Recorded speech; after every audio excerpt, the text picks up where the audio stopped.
Atenção! Como a introdução é muito longa, originalmente, optamos por dar essa introdução a cada 2 páginas por postagem. Assim você não virá a cair em desânimo pelo cansaço pela quantidade de informações dessa introdução. Obrigado por sua compreensão. Introdução ao estudo da doutrina espírita. No vídeo anterior, ou seja, na primeira parte, adicionamos as páginas 15 e 16 da introdução aos estudos da doutrina espírita. Vamos agora dar continuidade com as páginas 17 e 18, pelos motivos indicados na primeira parte, ok? Página 17. Portanto, essa palavra tem um tríplice significado e cada um tem razão em seu ponto de vista na definição que lhe dá. O erro está em a língua possuir uma palavra só para 3 ideias.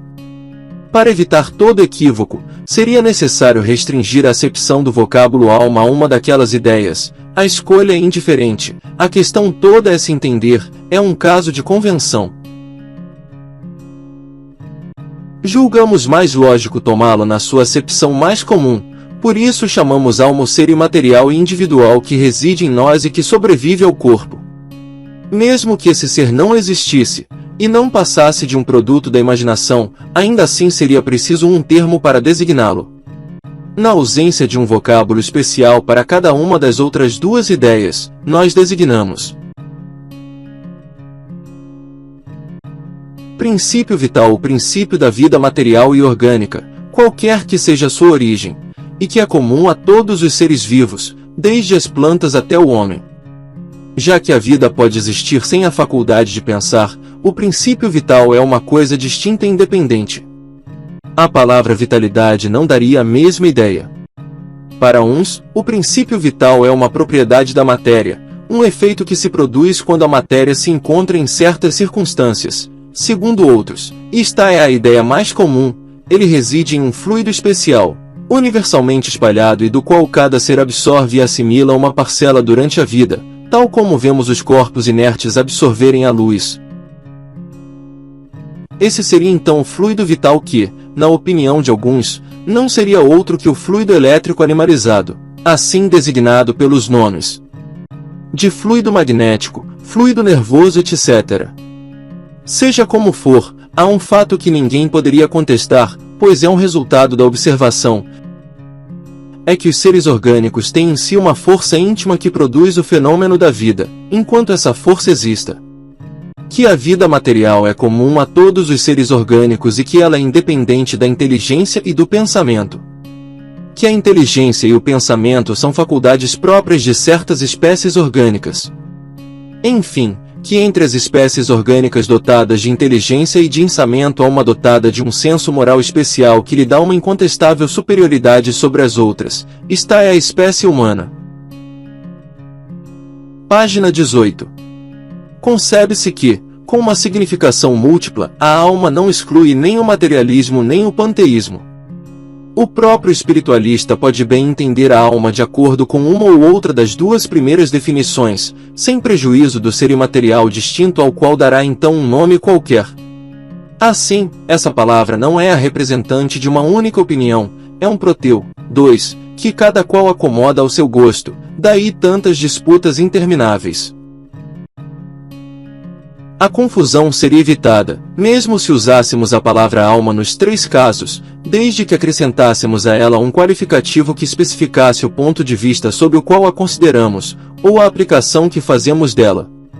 Seria então um termo genérico, representando ao mesmo tempo o princípio da vida material, da inteligência e do senso moral, e que se distinguiriam por um atributo, como os gases, por exemplo, que distinguimos acrescentando-lhes as palavras hidrogênio, oxigênio ou azoto. Assim, poderíamos dizer, e talvez fosse o melhor, a alma vital para o princípio da vida material, a alma intelectual para o princípio da inteligência, e a alma espírita para o princípio da nossa individualidade após a morte. Como se vê, tudo isto é uma questão de palavras, mas uma questão muito importante para o entendimento. Com isso, a alma vital seria comum a todos os seres orgânicos, plantas, animais e homens. A alma intelectual seria própria dos animais e dos homens. E a alma espírita pertenceria somente ao homem. Julgamos necessário insistir ainda mais nestas explicações, porque a doutrina espírita fundamenta-se naturalmente sobre a existência em nós de um ser independente da matéria e sobrevivente ao corpo. Como a palavra alma deve aparecer frequentemente no decorrer desta obra, era importante definir o significado que lhe atribuímos para evitar qualquer mal-entendido. Vamos agora ao objeto principal desta instrução preliminar. 3. Como toda novidade, a doutrina espírita tem seus adeptos e seus contraditores.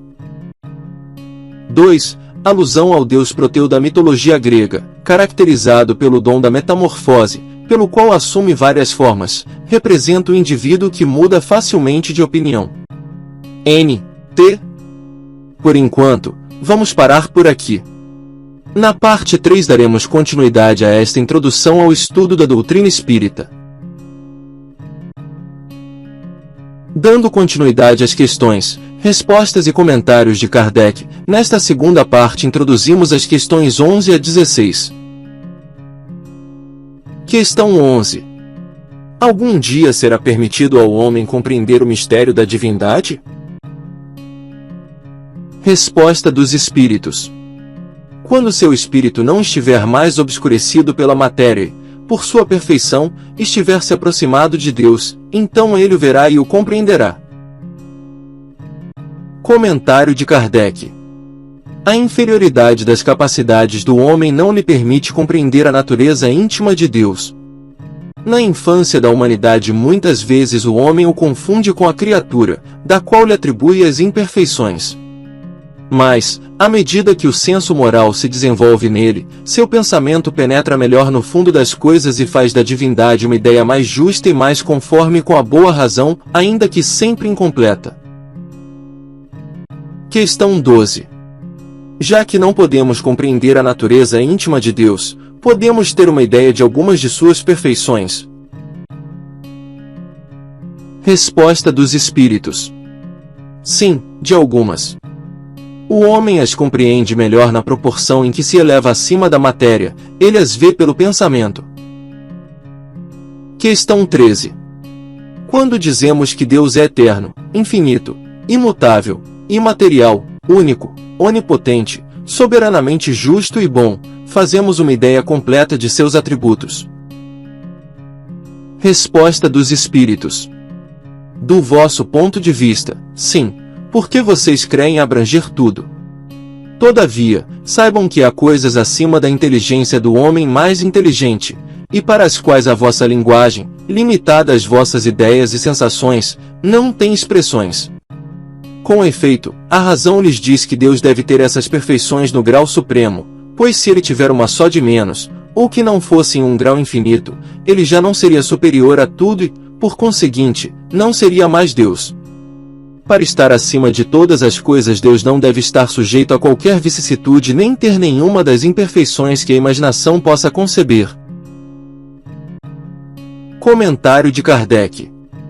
Deus é eterno. Se tivesse tido um princípio, ele teria saído do nada ou então teria sido criado por um ser anterior. É assim que passo a passo nos dirigimos ao infinito e à eternidade. É imutável. Se fosse sujeito a mudanças, as leis que regem o universo não teriam nenhuma estabilidade. É imaterial, quer dizer que a sua natureza difere de tudo que chamamos matéria, do contrário ele não seria imutável, pois estaria sujeito às transformações da matéria.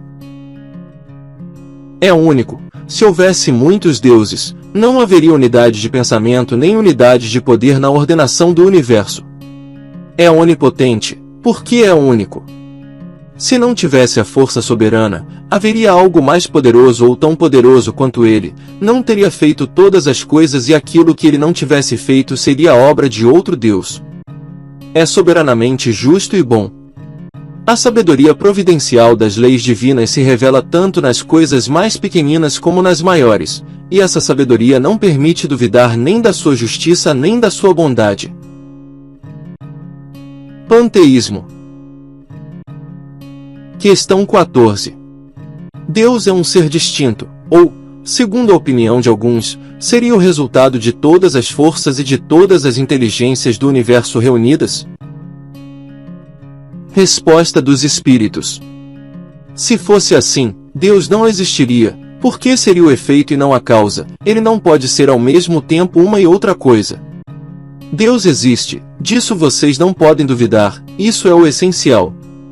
Acreditem em mim e não queiram ir além, não se percam num labirinto de onde não poderiam sair. Isso não lhes tornaria melhores, mas talvez um pouco mais orgulhosos, pois vocês acreditariam saber, quando na realidade nada saberiam. Então, deixem de lado todos esses sistemas. Vocês têm bastantes coisas que lhes interessam mais diretamente, a começar por vocês mesmos. Estudem as suas próprias imperfeições a fim de se libertarem delas, o que lhes será mais útil do que pretender penetrar no que é impenetrável. Questão 15. Que pensar da opinião segundo a qual todos os corpos da natureza, todos os seres, todos os globos do universo seriam partes da divindade e em seu conjunto constituem a própria divindade? Noutras palavras, o que pensar da doutrina panteísta? Resposta dos espíritos. Não podendo fazer-se Deus, o homem quer pelo menos ser uma parte de Deus. Questão 16. Aqueles que professam essa doutrina pretendem encontrar nela a demonstração de alguns dos atributos de Deus. Os mundos sendo infinitos, Deus é, por isso mesmo, infinito. O vazio ou o nada não existindo em parte alguma, Deus está por toda parte. Estando Deus em toda parte, pois tudo é parte integrante de Deus, Ele dá a todos os fenômenos da natureza uma razão de ser inteligente. O que podemos opor a este raciocínio? Resposta dos espíritos. A razão, reflitam seriamente e não lhes será difícil reconhecerem aí o absurdo. Comentário de Kardec. Essa doutrina faz de Deus um ser material que, conquanto dotado de uma suprema inteligência, seria em grande escala o que somos em pequena escala.